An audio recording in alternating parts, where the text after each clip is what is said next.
The great thing about law is it's democratic. Everybody can participate. But if I can't see it, I cannot participate. There's a body of administrative law that happens behind closed doors in government offices, and we don't think it's sound policy that those administrative determinations are held close to the vest. We think that they should be known to everyone. For law to be just, it has to be open. Secret law is an abomination. Operating in the sunshine, I think, is better than operating in the darkness.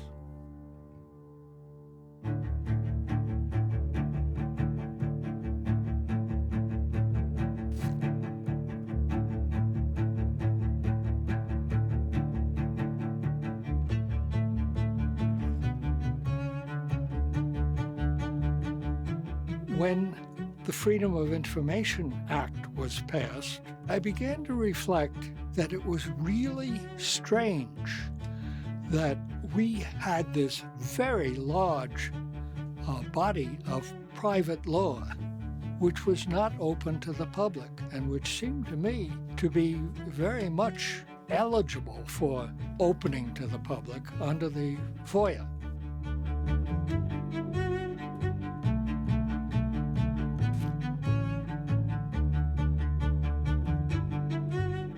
And so years later, when we were backed into this corner by a denial of our right to sue in the public interest under the zone of interest test, the only kinds of suits that we were able to bring were freedom of information actions.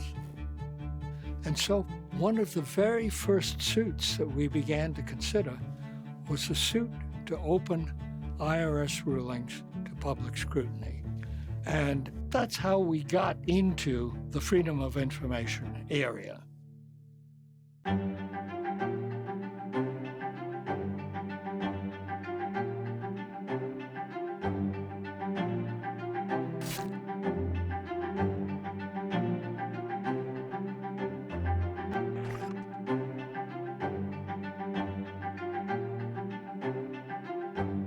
For the first year, things are rough.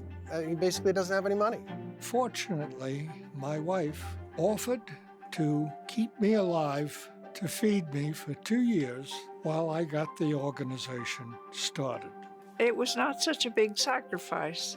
I mean, it would have been nice to have additional income, but I thought the idea was excellent. Tom lends the organization $60 to pay for postage and envelopes and something like that, and that is the sum total of the organization's income for its first year. But then they get a grant.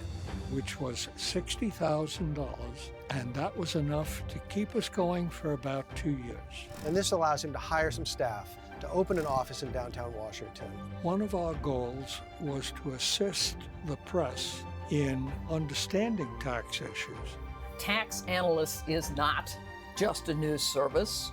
We tell our readers what's important, we tell our readers why it's important to them, and we tell them how it's going to affect them.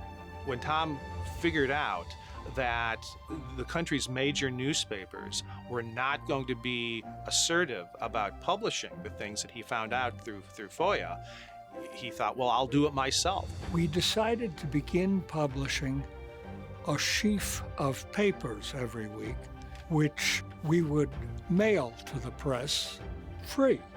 So we hired Jim Byrne. He became the first editor of Tax Notes. We do legal and policy analysis. Now, there were readers who were a little shocked by this, and we got letters, how dare you, criticize our transactions. But over the years, they started to appreciate it and demand more of it. Before too long, the grant funding starts to run out. And Tom, meanwhile, has been publishing this thing, but people really like it. And so as a way to pay the bills, or to begin to pay the bills, Tom decides he's going to have to turn this into a subscription product.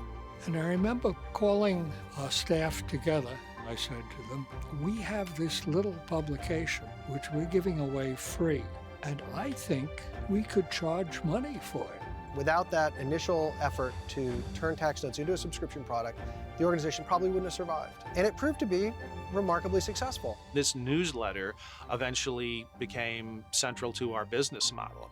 The world would be very different if one of the editors at the New York Times had said, oh yeah, sure, we'll publish it. Then he wouldn't have needed Tax Notes, and I think the tax world would be very different.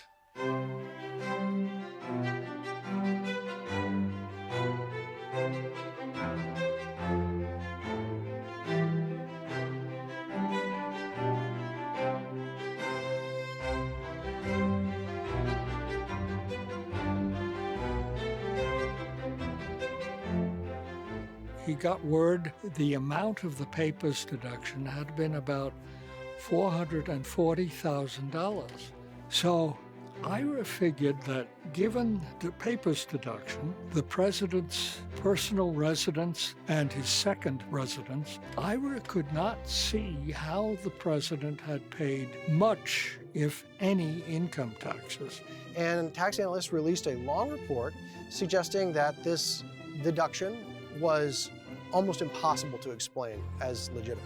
And then Tax Analyst distributed this information to news reporters at major newspapers like the Washington Post and the New York Times, who then made use of it to do their own coverage of it. It certainly put us on the front pages of a lot of papers across the country. And that, coupled with what's called the rulings disclosure suit, made us well known to the public. Without those two events, I'm not sure we would have survived for 50 years.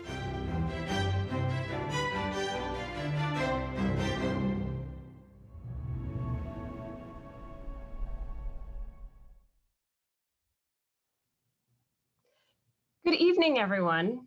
I'm Kara Griffith, President and CEO of Tax Analyst. Thank you so much for joining us as we celebrate the 50th anniversary of Tax Analyst. We had hoped to celebrate with you in person last April, but the pandemic continues to keep us all remote. We hope that you enjoy the video about our founding and early days. It reminds us that the Tax Analyst of today was built on the pioneering work of a visionary leader and a few others who decided to help him. That visionary leader, of course, was Tom Field. Tom is watching us tonight and is very proud of how far the organization has come while still holding true to its past. I'd like to now introduce our keynote speaker. Dave Cotter is someone I greatly respect and admire as a longtime leader in the tax community and a former member of the Tax Analyst Board of Directors. As the Treasury Department's Assistant Secretary for Tax Policy in the last administration, he was responsible for developing and implementing tax policies and programs, reviewing regulations and rulings to administer the Internal Revenue Code, negotiating tax treaties, and providing economic and legal policy analysis for domestic and international tax policy decisions. His office also provided estimates for the President's budget, fiscal policy decisions, and cash management issues. Before his service at the Treasury Department, Dave was a partner at RSM, where he was in charge of its Washington national tax practice. He's also spent some time at American University as the inaugural leader of the Kogod Tax Center, and before that, he spent many years at EY.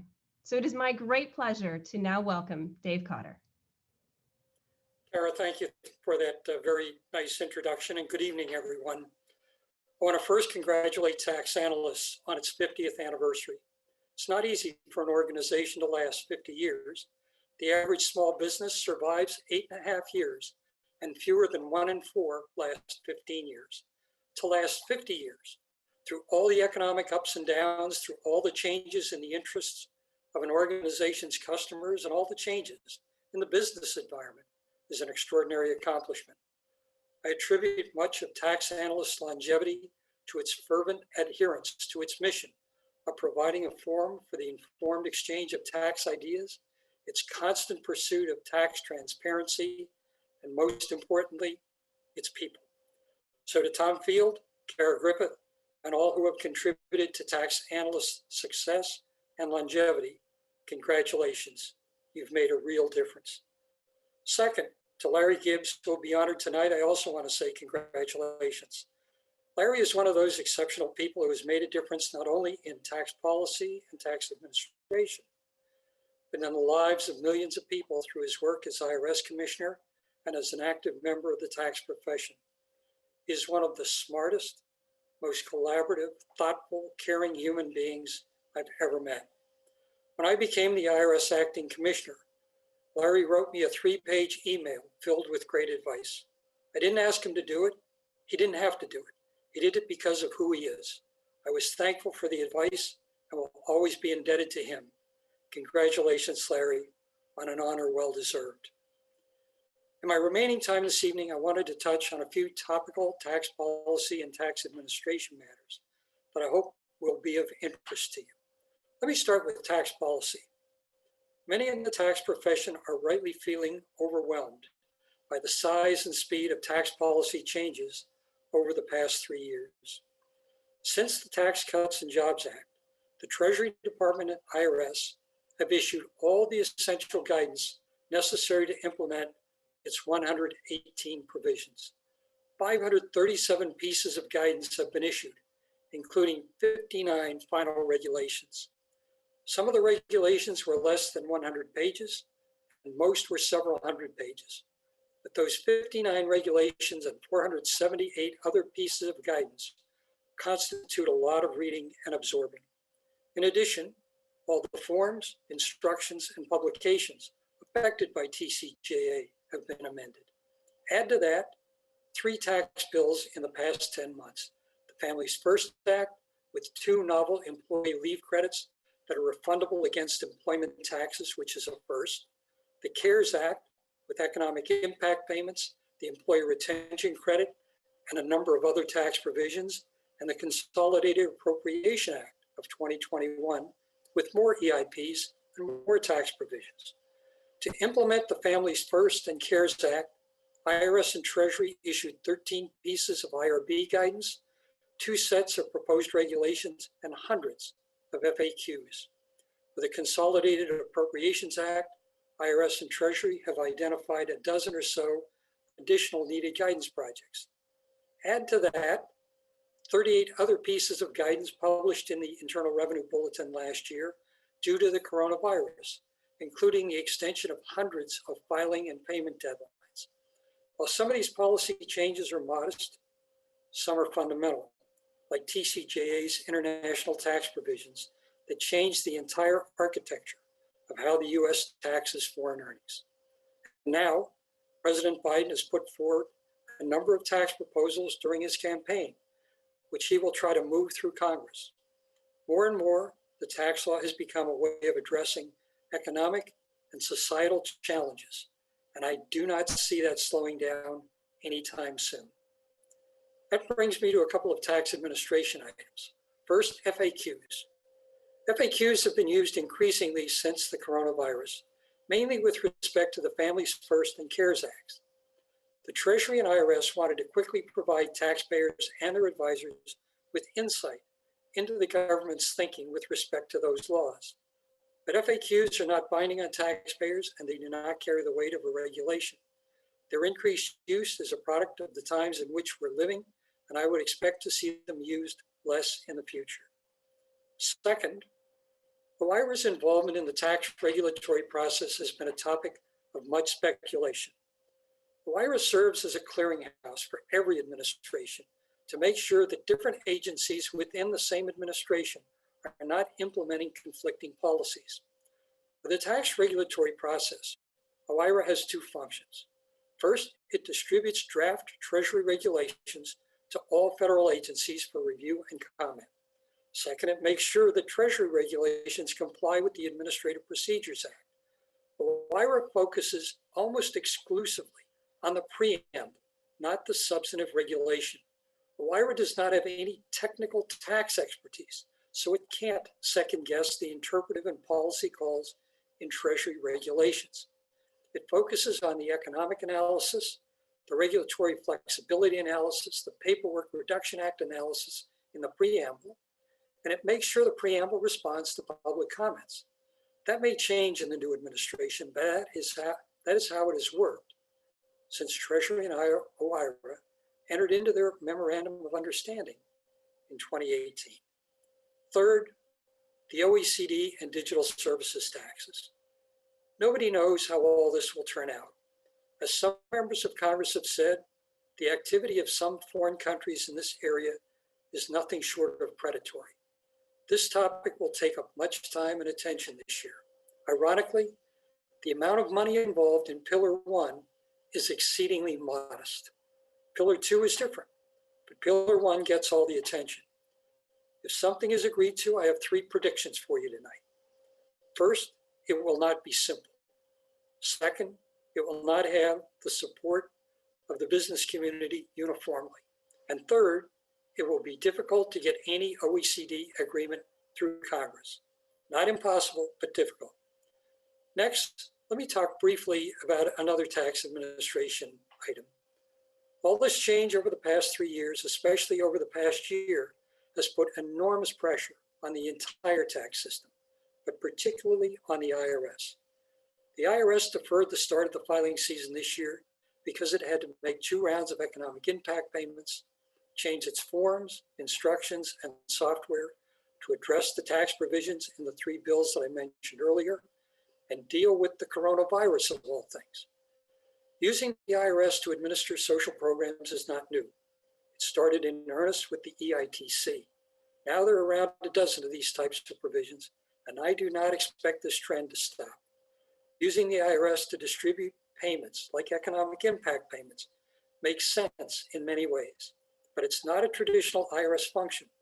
So the IRS will need to reallocate some of its resources and recalibrate its thinking and focus somewhat. Again, this is a trend that's not likely to stop. Finally, let me say a few words about the recent IRS report on implementing the Taxpayer First Act. That will affect every one of us. The Taxpayer First Act's 45 provisions are designed to transform how the IRS interacts with taxpayers. The report has 3 aspects to it: the taxpayer experience, the IRS organization design, and training within the IRS. The report has some bold proposals, and if implemented, they will fundamentally change the way the IRS functions and interacts with both taxpayers and tax professionals. We all need to pay close attention to this issue in the coming months. With that, congratulations again to both tax analysts and Larry Gibbs. And now, here's Lee Shepard. Hi. So Dave Cotter is making me smile here because he's talking about the use of the tax system as an economic messaging device, as a statement of priorities, as a mechanism for social goals. He's talking about the IRS as a giant payments processor. That is what we do with the tax system. We don't actually use it to collect revenue as a predicate to spending, because revenue isn't a predicate to spending. We, like I said in the other video there, we tell our readers what's going to happen. Sometimes they don't believe us. We get ahead of the news. We are unique in that we combine policy and practicality. Now, policy usually follows business cycles, but sometimes policy is just an excuse for excusing somebody from tax who really ought to be paying it. And when Dave Cotter and others talk about how complex the tax system is, how often we change things, how much tinkering we're doing, how much arguing we're doing about policy, you sit back and you say, well, how can you absorb all that? How can you do that? And the answer is, we've got the reserve currency. We can afford that. We can afford, we're big, we can afford the complexity. Taxation isn't a predicate to spending. The government creates money and spends, just like the government did in 2008, 2010 in the bank meltdown. The government filled a whole lot of holes in bank balance sheets. Right now, the government is compensating a lot of coronavirus losses.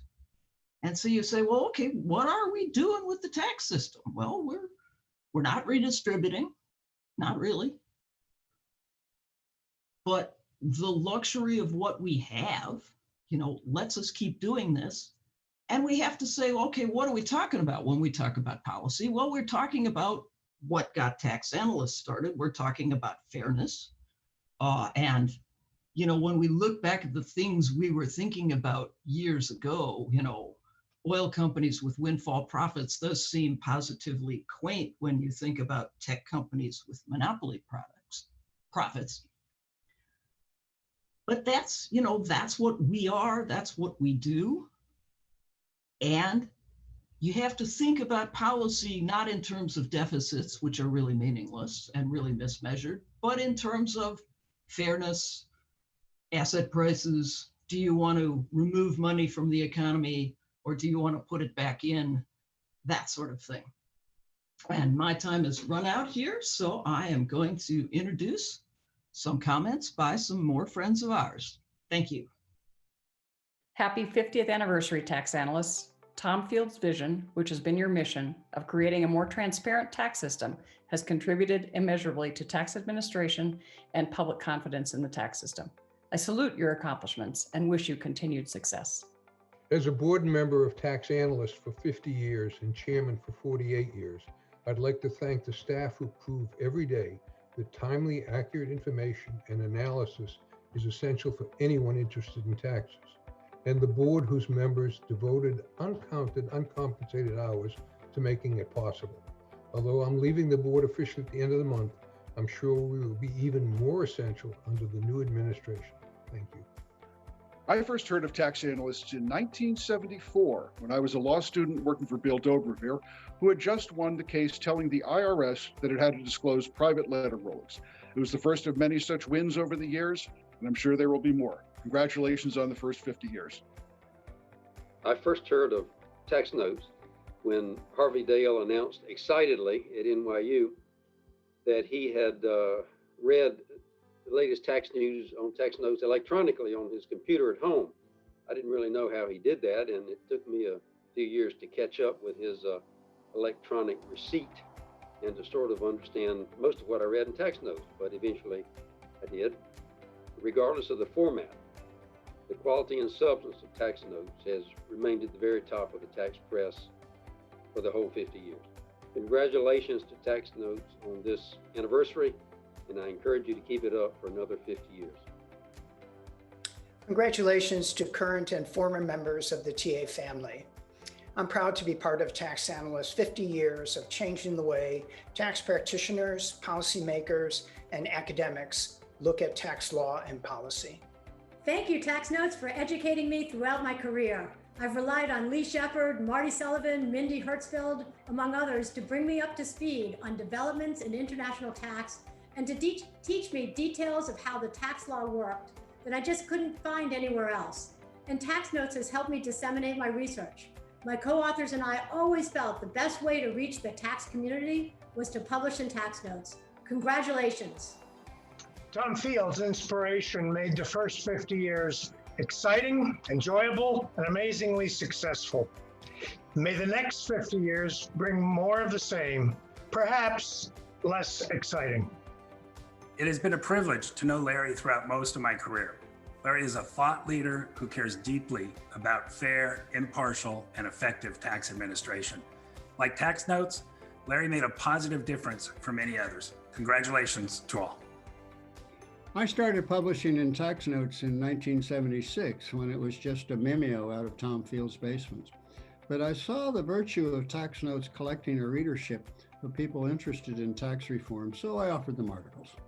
Over time, I've published 121 articles in Tax Notes and another 68 shorter viewpoints and letters to the editor. Tax Notes has now grown into #1 rated tax law review. Tom Field, the founder, should be very proud of what he started from his narrow little basement.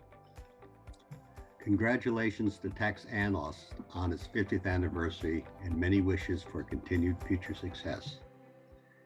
The importance of this organization within the tax community is a tribute to all who work there or have worked in the past. Also important to Tax Analyst success are those who have contributed articles or participated in TA conferences over the many years. Again, congratulations, and I believe the best is yet to come. Congratulations, Tax Analyst, on your first very successful 50 years. You have accurately reported on complicated issues, treating everyone interviewed or discussed, including me for a few years, fairly and objectively. May your next 50 years be even more successful. Congratulations to Tax Analysts on reaching this milestone. It's been my honor and privilege to be able to contribute to its publications, and I look forward to seeing the organization continuing to go from strength to strength in the years ahead. Congratulations to my friends at Tax Analysts for 50 years of outstanding reporting and commentary on federal and state taxes. When Carol Douglas, my original editor, asked me in 2006 if I wanted to write for what was then called State Tax Notes, I never imagined I'd still be doing it 14 years later. I'm so grateful for Tax Analysts' professionalism and genuine desire to produce the finest products available. Great half century, guys. Congratulations to Tax Notes for 50 years of service to the tax community.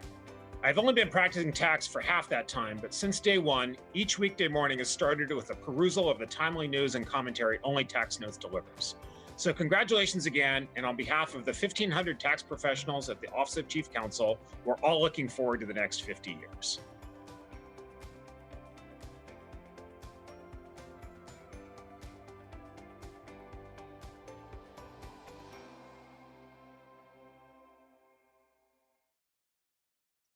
It was great to see so many familiar faces in that video. I want to extend my own congratulations to Tax Analyst. As a member of the Board of Directors, I'm extremely proud of the reputation of excellence Tax Analyst has firmly established across the tax professional community. And speaking of excellence, it is my honor and pleasure today to award the inaugural Thomas Field Award for Outstanding Public Service to someone who inspired me and countless others to pursue public service careers, Larry Gibbs.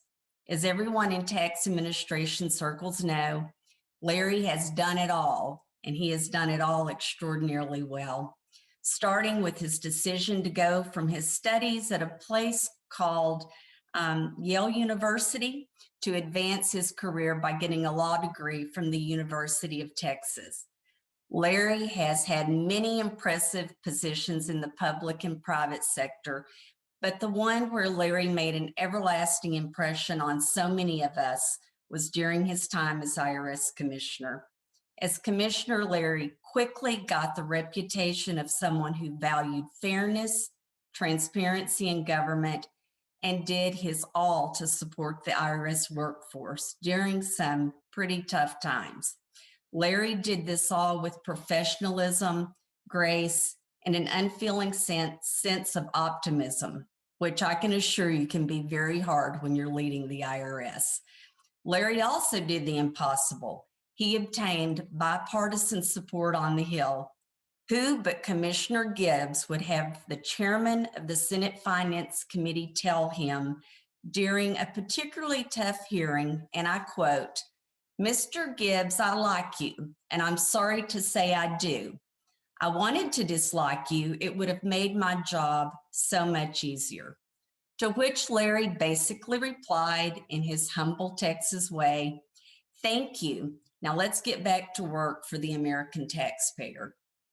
Even after leaving public service and returning to the private sector, Commissioner Gibbs, as he will always be known to me, has continued to advocate for efficient and effective tax administration. On a personal note, he was also a mentor and role model for me as I moved through my IRS career in the ranks, for which I am eternally grateful. Let me now turn it over to Kevin Kenworthy, who is going to provide a few additional thoughts and accolades about our friend Larry. Kevin, I turn it over to you. Hello, I'm Kevin Kenworthy, Chair of the Tax Department at Miller and Chevalier. Congratulations to Tax Analyst, and thanks to Kara for inviting me to speak. For 50 years, Tax Analyst has pursued Tom Field's vision of enhancing transparency in our tax laws. And in the process, Tax Analyst has become the go-to source for original source material and commentary for tax professionals around the world. Now, it is my great honor to introduce a man who has been a colleague and mentor for 25 years. As most of you know, Larry served as Commissioner of Internal Revenue under President Reagan. He helped the agency face many challenges, including the fallout from the reported mishandling of tax returns and refunds at the Philadelphia Service Center and elsewhere during the 1985 filing season. He also led the IRS as it adapted to the monumental changes wrought by the Tax Reform Act of 1986. Before his time as commissioner, however, Larry was a leader of the tax bar in his home state of Texas. Then, in 1972, Larry and Dorothea first moved to Washington when Larry was appointed IRS Deputy Chief Counsel and later Acting Chief Counsel. When Don Alexander became commissioner in 1973, Larry was asked to serve as Assistant Commissioner Technical. In that role, he was the commissioner's principal technical advisor, responsible for private letter rulings, technical advice memoranda, and other guidance. Larry then returned to private practice in Dallas before returning to Washington when he was named commissioner. Then in 1994, my late partner and Larry's good friend, Phil Mann, recruited him to join Miller and Chevalier. I want to focus on what my colleagues and I know of Larry as a partner, a mentor, and a friend. First, Larry has always been passionate about serving his clients. No client has ever had a more thoughtful or determined advocate in their corner. For many years, and long after someone of his stature and experience might be expected to slow down, Larry often recorded the highest number of hours in our firm, reflecting his dedication to his profession. And to this day, Larry reads tax notes faithfully, often sharing an item that might be relevant to a colleague or client. Second, Larry cares deeply about the role that a healthy tax administration plays in our system of ordered liberty. Larry knows that public confidence in our system of government is eroded if the IRS does not collect taxes in an even-handed and competent manner.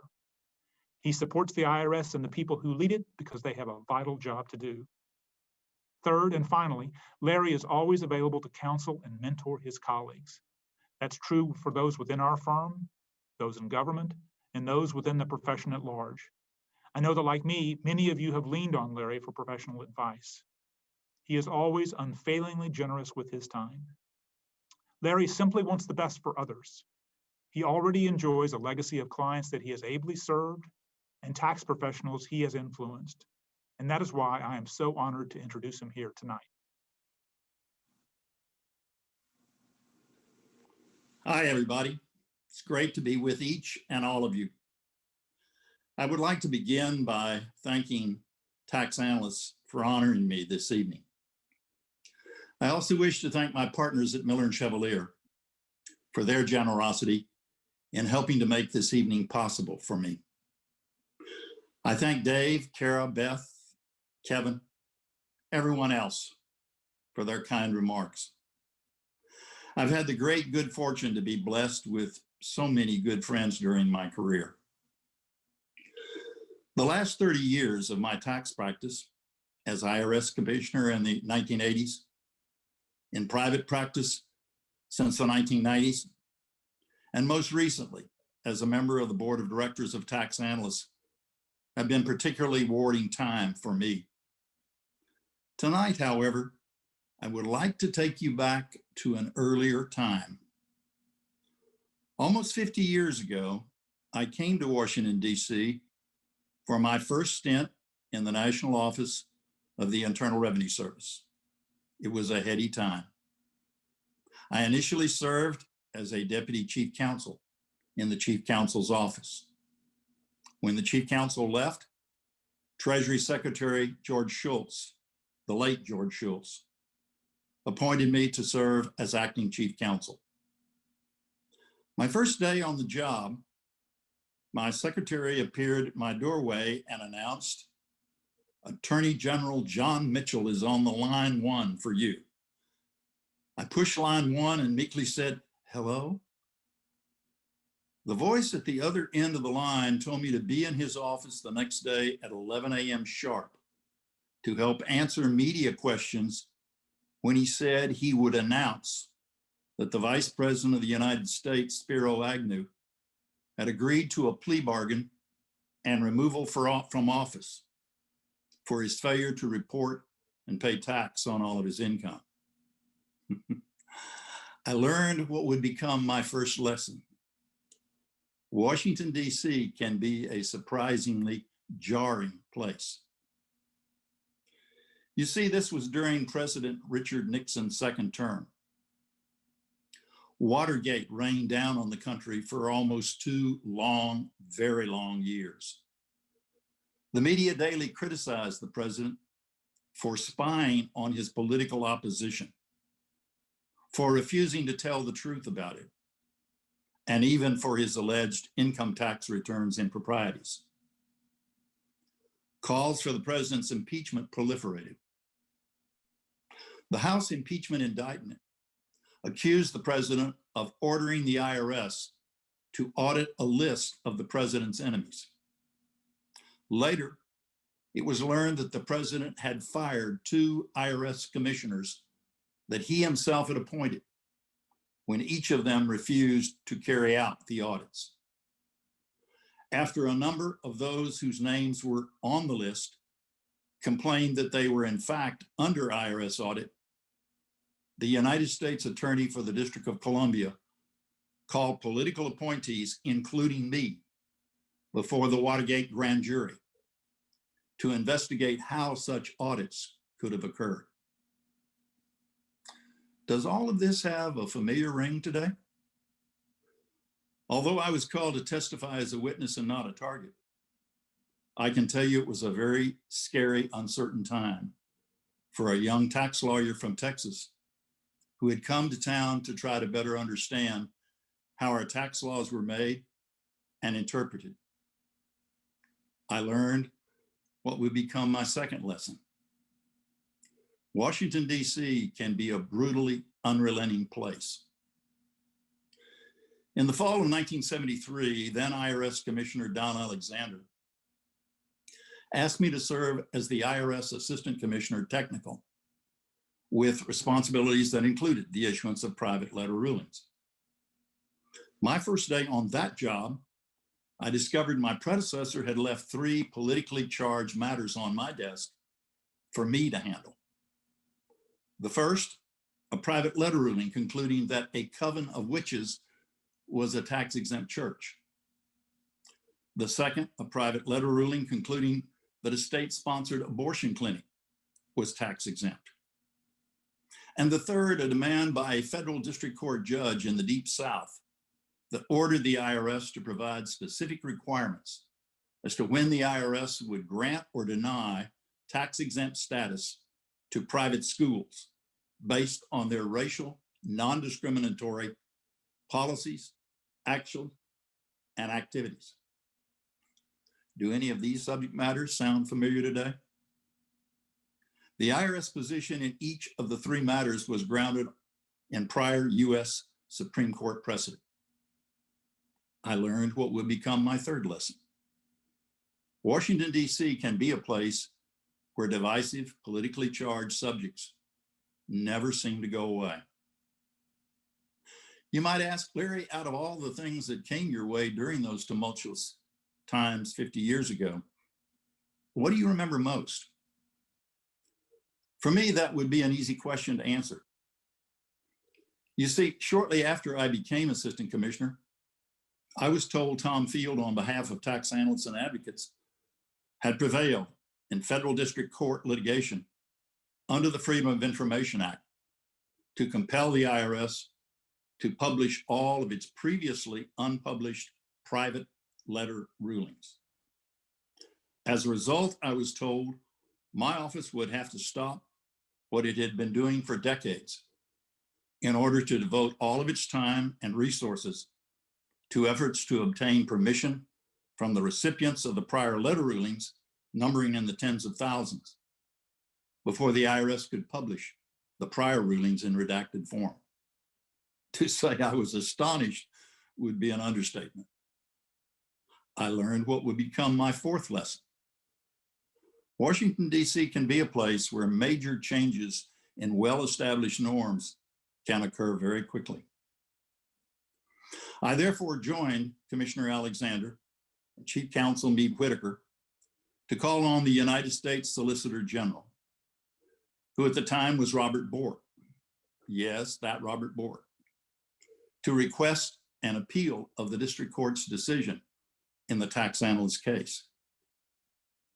Mr. Bork's first reaction was there would be no appeal.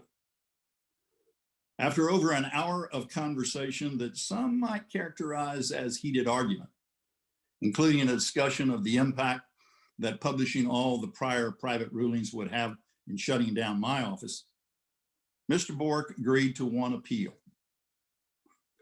And then, in words I can still recall almost verbatim, he said, "But when we lose, and we will lose, Mr. Gibbs, your office will do whatever you have to do to publish all those prior rulings."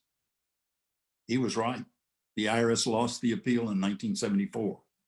But the story did not end there. After lengthy negotiations with Tom and tax analysts, it was agreed that the IRS would publish only those letter rulings that it would issue in the future. And that agreement was memorialized in the provisions of the Tax Reform Act of 1976 by the addition of Section 6110J3 to the Internal Revenue Code. You might ask, Larry, out of all the things that came your way during those tumultuous times, why is that what you remember most?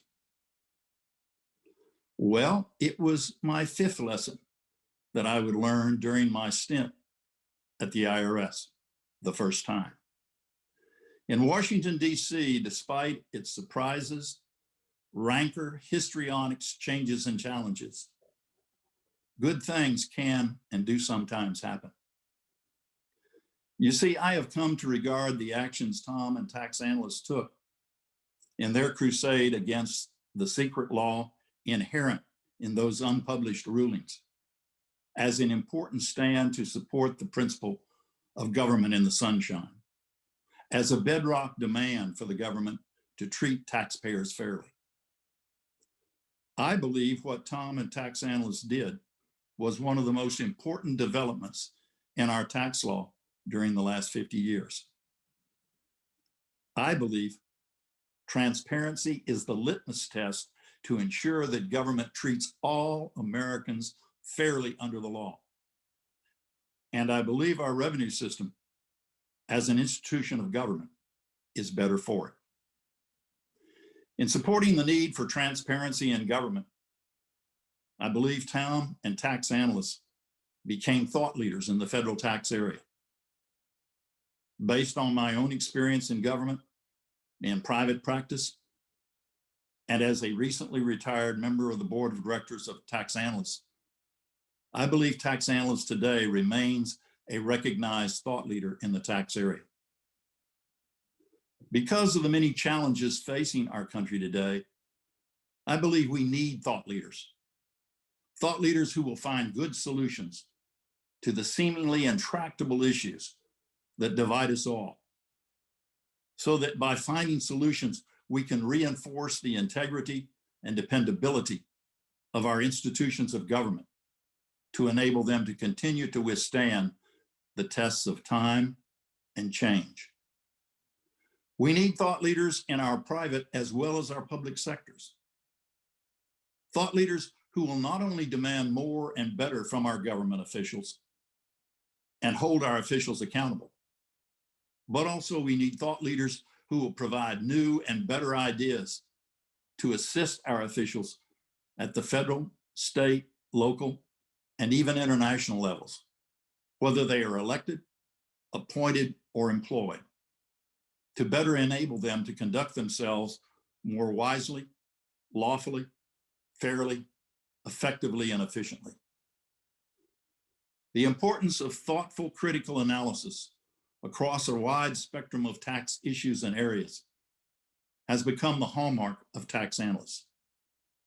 At its board level, among its executives, columnists, reporters, and other personnel, in its many outreach programs, and through the forum it provides to those who wish to offer articles, letters, and ideas to improve our tax policy and tax administration functions. Tax Analyst demands, supports, and encourages the free flow of dialogue to improve tax systems in the United States and around the world. By doing so, Tax Analyst has become a force for good in the tax area today, just as it was 50 years ago. That is the reason Tax Analyst is one of the publications I still read and support. That is the reason I am proud to have played a small part in serving Tax Analyst on its board of directors.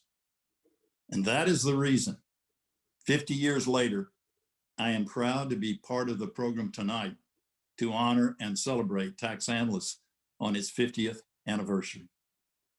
Thank you all, and I'll turn it back to Beth and Kara. Oh gosh, thank you, Larry. Your remarks highlighted why we're all here tonight, celebrating this little organization that Tom Field established 50 years ago. But I think we're all going to relish the moment in your comments, just simply outstanding. But now it's time to celebrate you and all you've done to make our tax system better. Congratulations, Larry. Let's Thank you, raise a Beth. glass, Larry. Honestly, there is absolutely no better person to receive the inaugural Thomas Field Award for Outstanding Public Service. Congratulations, Larry. Cheers, Larry. Thank you, Kara. Thank you, Beth.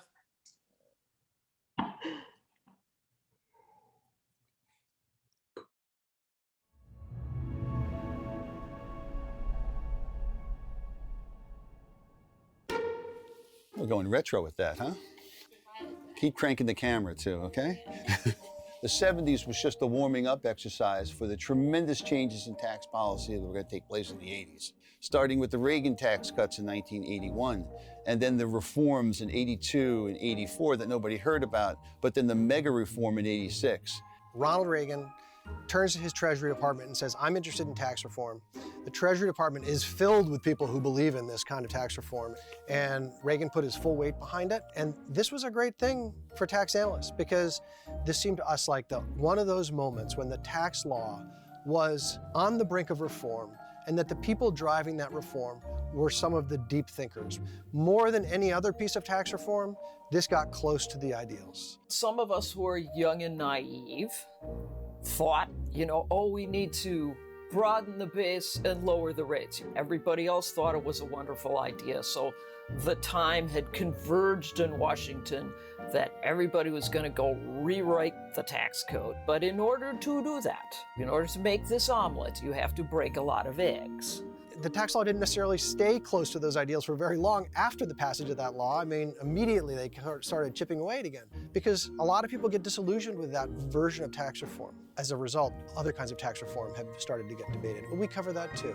There's never a lull in tax policy. We started noticing things that other people weren't noticing right off the bat, which was a lot of large corporations weren't paying a lot of taxes. So in 1990s, it was the tax shelters.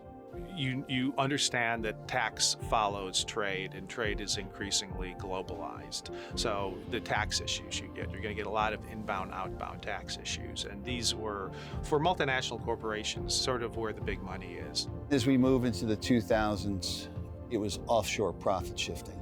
So multinationals were doing a lot of profit shifting, and it resulted in them lowering their effective tax rates quite a bit. So you do a story about some company that had millions and millions of dollars in profits and really wasn't paying that much in tax. Because I am the nerdiest guy on the planet, what I do for fun is I look through annual reports. And so I'd look through all the usual suspects, like the tech companies, which had lots of profits offshore. But for some reason, Apple was always a goody two-shoes, had a high effective tax rate. But one day, I don't know, I must have spilled my coffee on the wrong page, and I noticed that because of an accounting change, which wasn't illegal or bad in any way, but it sort of hid the fact that they had a tremendous amount of money offshore. So I wrote this article. Once it hit the New York Times, every journalist in America was looking under these rocks. And profit shifting by multinational corporations has been front page news for the last 10 years. So it's exciting for us when a sort of nerdy, geeky, nuanced tax issue percolates the popular attention of the masses, and you actually hear it on the evening news. Things like that kind of get us very excited.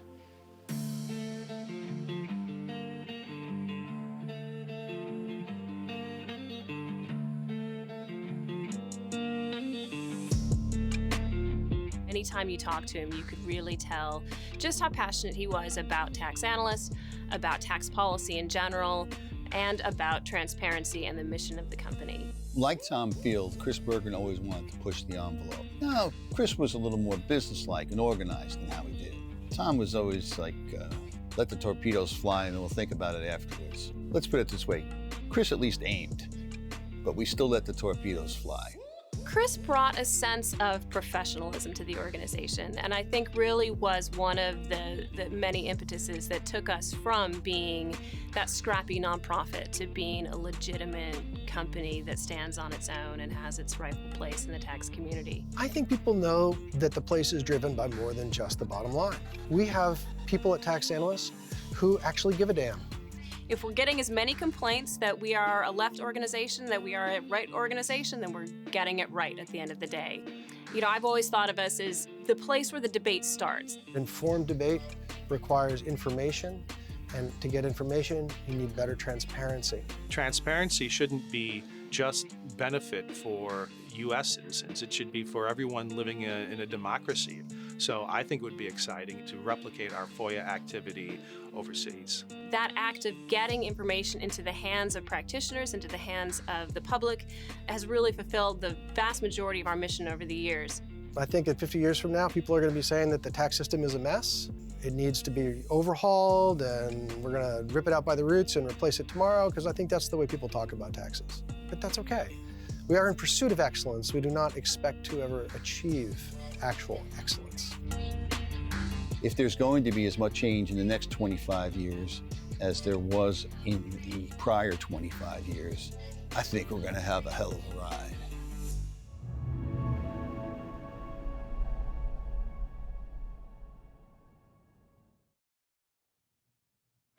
Good evening again. I hope you enjoyed that video just as much as I did. Sitting on his patio more than 50 years ago, I doubt that Tom Field could have envisioned the tax analyst of today. He simply believed in his idea, and he went to work on a shoestring budget, a wing, and a prayer. Tom once wrote, and I quote, "Our faith is that sound public policy will emerge out of the interplay of ideas in a public forum," end quote. That remains a worthy goal, and Tax Analyst continues to serve as a forum for debate about tax policy and administration. Tonight, we celebrate Tom and our other visionary founders, our committed board of directors, our dedicated staff, our thoughtful contributors, and our devoted readers. You have all played major roles in making Tax Analysts what it is today. I also want to thank our sponsors, and in particular, our premier sponsor, Deloitte, which helped to make tonight possible, and which are helping to ensure that Tax Analysts can better serve the tax community and the public, and that we can continue to host our new series of public discussions, which we call Taxing Issues. And there is certainly a lot to discuss. In the past 6 months, as Dave Cotter noted earlier this evening, we've seen an extraordinary amount of legislation that affected the tax system. It was mainly in the form of stimulus measures to cushion our sinking economy during the pandemic. We will likely see additional measures that will include rebate checks to individual taxpayers and efforts to stimulate small business. We will also likely see additional relief to state and local governments. Though necessary, the deficit grows with each new measure. Now, economists are beginning to worry a bit more about all the red ink that we're accumulating and whether all this economic stimulus will trigger inflation. Beyond stimulus, other tax policy will be debated in the coming months. Will President Biden and the Democratic Congress return the corporate tax rate to its pre-TCJA level? A modest increase is possible, but a lower rate than 35% is likely here to stay. Still, we will see a push to ensure that corporations pay their fair share. Will the new president pursue an income tax increase on individuals who earn more than $400,000 a year, as he promised to do when he was running for office? Will Democrats use the tax system to address some of the equity and social justice issues facing our nation? And in addition, at the end of 2021, some provisions of the TCJA begin to expire. Many other provisions expire between the end of this year and 2025. Whether there will be any appetite to extend these provisions remains unclear.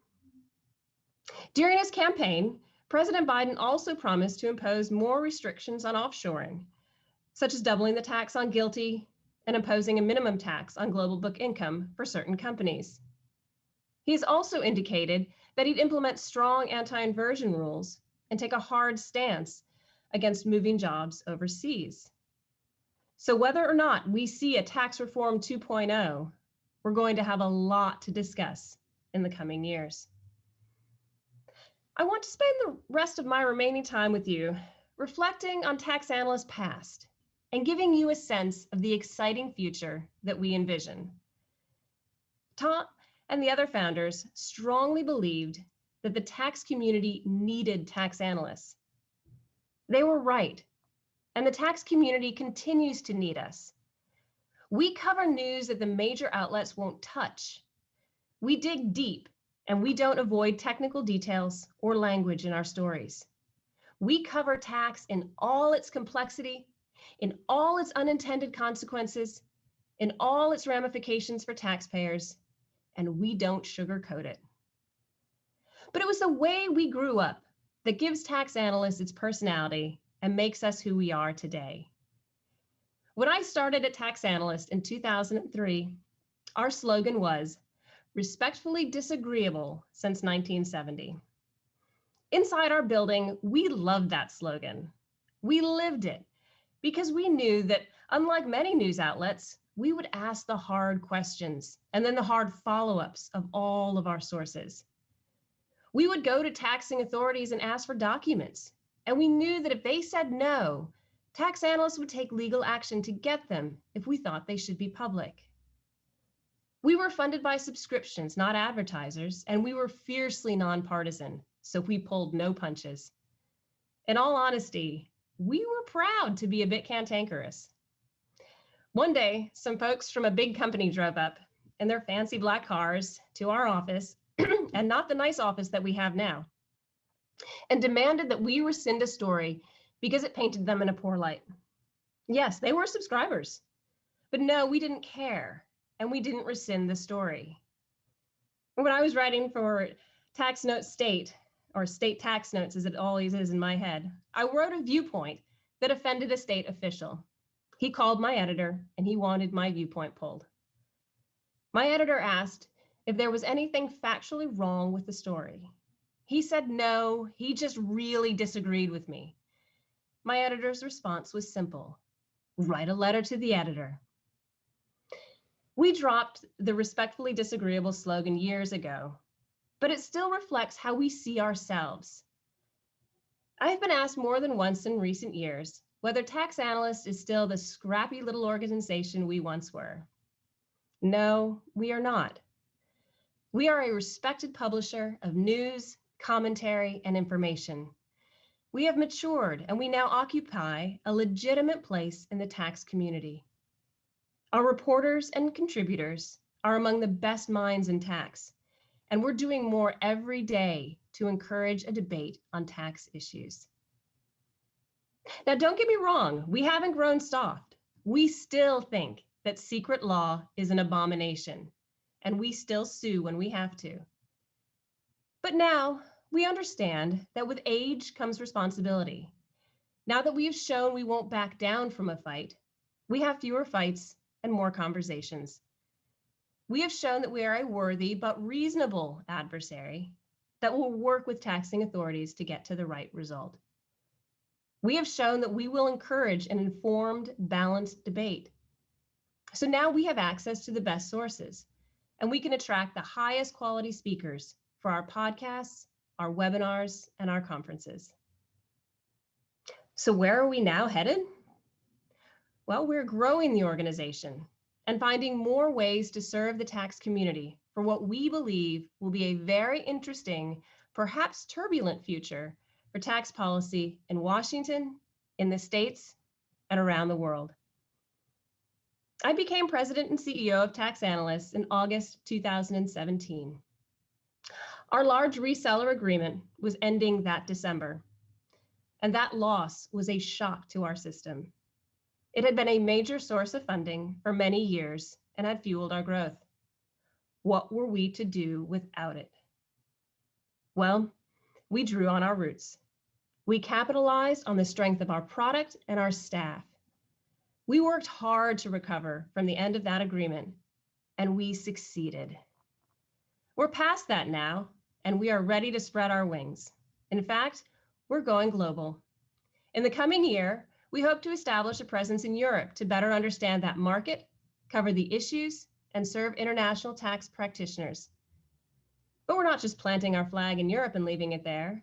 We plan to expand out from there.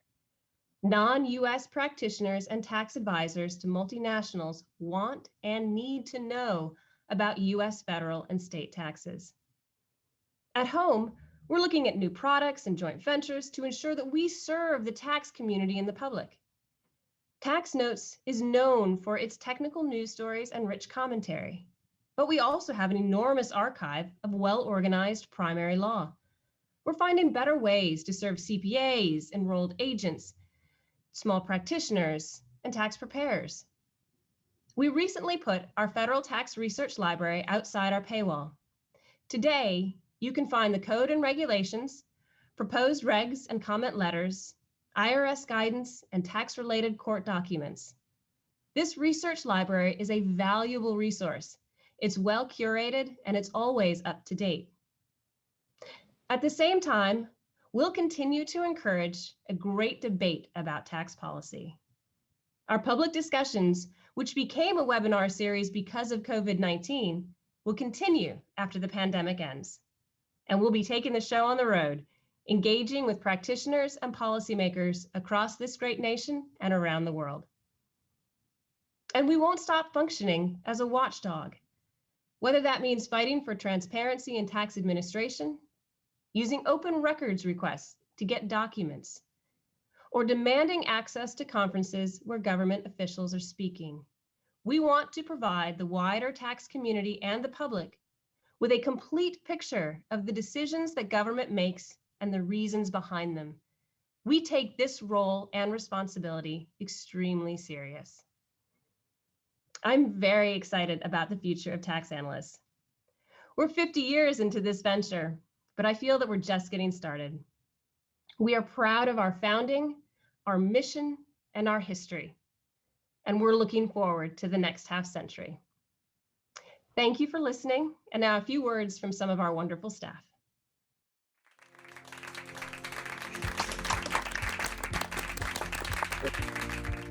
Congratulations, TA, on a remarkable first 50 years. So proud to have been a small part of it. Certainly looking forward to contributing to the next 50. To the best tax policy magazine out there. Congratulations, Tax Analysts. Tax Notes, you're simply the best, better than all the rest. I'm so proud to be part of this team. It's an honor and privilege working with so many amazing people and the Scrum team. Thanks for the leadership and the trust. And happy 50 to TA. Thank you. 50 years tax analyst. Way to go. Here's to 50 more. Congratulations on 50 years, tax analysts. I'm proud to be part of this fantastic organization whose mission is something I can get behind. Here's to another 50.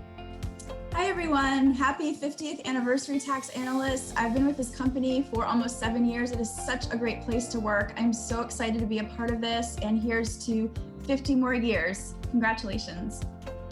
I valued you as a subscriber. I love you as an employer. Happy birthday, tax analysts. Tax analysts, you are the best. Thanks. Congratulations to tax analysts for 50 years. I'm looking forward to the next 50. Congratulations on 50 years, tax analysts. You've been a wonderful place to grow. In the media business, 50 years is a heck of a long time. Clearly, TA is doing something right. See you around for the next 50. Congratulations.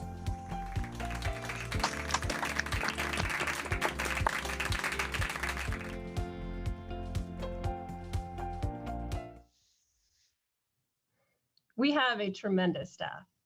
Well, thank you all so much for tuning in this evening and helping us to celebrate our 50th. We are so grateful to be able to honor Larry Gibbs as we also look to the future. Tax Analysts will continue to uphold its mission to shed light on tax policy and administration through aggressive, unbiased reporting and informed commentary from leaders in the field. We remain fervently committed to producing tax notes, our high-quality daily and weekly print and online publications, and providing open forums for public discussions of tax. As we look to the future, Tax Analysts will continue to fuel the tax policy debate at home and abroad through our federal, state, and international publications and forums. We are honored to have you by our side. From everyone at Tax Analysts, thank you and good evening.